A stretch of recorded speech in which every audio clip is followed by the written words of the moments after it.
Бүгүн биз ушу эгемендик майрамдын астында эң биринчи өзүңөр билесиңер, биздин улуу урматтуу президентибиз кызматкерлерге эң биринчи иштегенге шарт түзүп бериш керек деп. Азыр акыркы өткөндө биз тапшырдык эле, бизде республика боюнча 56 рейс бар, ошонун 16 рейси калды эле да, унаа тапшырылбай. Ошону бүгүн 16 рейстин рейстин жетекчилерине ошол кыш мезгилинин астында баарына унаа тапшырып, мындайча айтканда кыш мезгилинде оперативдүү аварияларга ыкчам абалда чыкканга мүмкүнчүлүк түзүп бердик. Андан тышкары өзүңөр көрүп аткандай бизде Көкөмерен жана Казарман КЭСине Орто Азия деген инвестор келген Туркиядан. Ошону менен келишим түшүп, бүгүнкү күндө инвест келишимди түзүп, азыр контрактка өтүп, алар уже техник экономикалык негиздемесин даярдап атышат.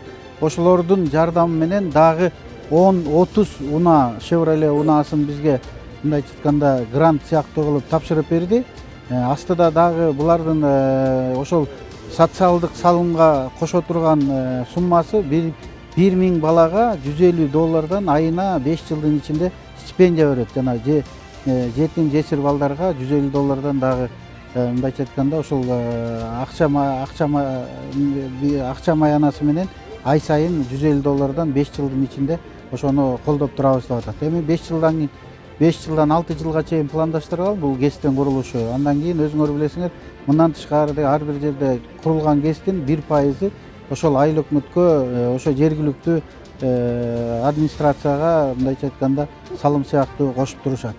Андан тышкары өзүңөр көрүп атасыңар, мына кыштын астында өзүңөр билесиңер, бизде көмүр маселеси бар. Ошол Кыргыз көмүр ишканасына дагы жерде унааларды көрүп атасыңар, дагы 2 чоң экскаватор бар, ал уже тоого чыгып кеткен. Калгандары мына ошол карьерде иштечү чоң кооба машинелерин алып берип атабыз. Бул деген лизинг алып атышат, Кудай буйруса, өздөрүнүн каражаты менен азыр кутулат. 10%-ин өзүлөрү кошту, калганын ошол лизинг кылып алып атышат да. Ошону менен бирге ойлоп атабыз, азыр кыш мезгилине даярдыкты мындайча айтканда эртерээк көрөлү деп, ушул бүгүнкү күндө унааларды тапшыруу аземин өткөрүп атабыз. Эми өзүңөр билесиңер, мунун баары тең 31 августка пландаштырылган болчу. Андан тышкары дагы бизден ушу энергетика тармагында 31 августка 6-7 объект жана 100 объекттин ичинде дагы 6-7 объект кирип атат.